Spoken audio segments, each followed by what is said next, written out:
Have you ever wondered how a cup of tea could stir a revolution? A simple question, yet the answer takes us back to the mid-18th century, a time when the American colonies were chafing under the yoke of British rule. Our tale begins with the Stamp Act of 1765, an ambitious attempt by the British Parliament to squeeze every last penny out of its American colonies. It was a direct tax, requiring colonists to pay for a stamp on all printed materials, from newspapers and legal documents to playing cards. The colonists, who had no representation in the British Parliament, were incensed. They saw it as a blatant violation of their rights. "No taxation without representation," they cried, and the seeds of dissent were sown.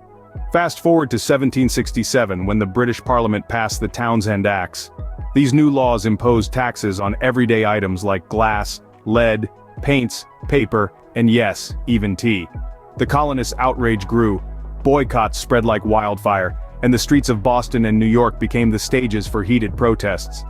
The British authorities, in response, only tightened their grip. And then, in 1773, came the final straw, the Tea Act. Though it actually lowered the price of tea, it was seen as another attempt to assert British control. It gave the British East India Company a monopoly on the tea trade, which was a slap in the face to the American merchants. The colonists, already simmering with resentment, finally reached their boiling point. The Tea Act, rather than pacifying them, only stoked the flames of rebellion. Tea, a seemingly innocuous beverage, had become a symbol of British tyranny. And so, the stage was set for one of the most iconic events in American history. The Boston Tea Party wasn't just about tea, it was about freedom, about the right to self-governance, about standing up against injustice. With each act, the pot of rebellion was slowly coming to a boil. What happens when taxes and tea collide in one of the most famous harbors in history? Imagine a crisp winter evening, December 16, 1773. In Boston, a town brimming with revolutionary fervor, something extraordinary was brewing. A group of colonists, determined to make a stand against the oppressive British rule, had hatched a plan. Disguised as Mohawk Indians, they slipped into the chilly darkness, their hearts pounding, their resolution unwavering. Their target? 3 British ships docked in the harbor: the Dartmouth, the Eleanor, and the Beaver. Laden with chests of tea, these vessels represented the British Crown's stubborn insistence on imposing unjust taxes on the American colonies. The Tea Act, the latest in a series of taxations without representation, was the final straw. The colonists were about to send a message, loud and clear.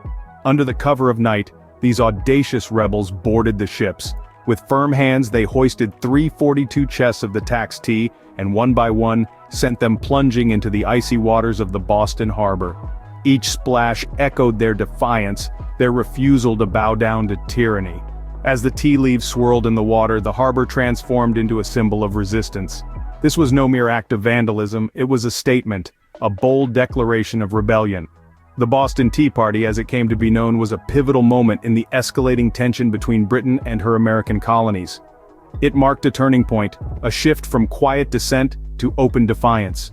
The ripples of this act would travel across the Atlantic, shaking the very foundations of the British Empire. The colonists had made their stand. They had tasted the bitter brew of oppression and found it intolerable. No longer would they swallow the unjust taxes imposed by a distant king. Their message was clear. They would fight for their rights, their freedom, and their autonomy. The Boston harbor was now a teapot of rebellion, its contents steeped with defiance and the demand for freedom.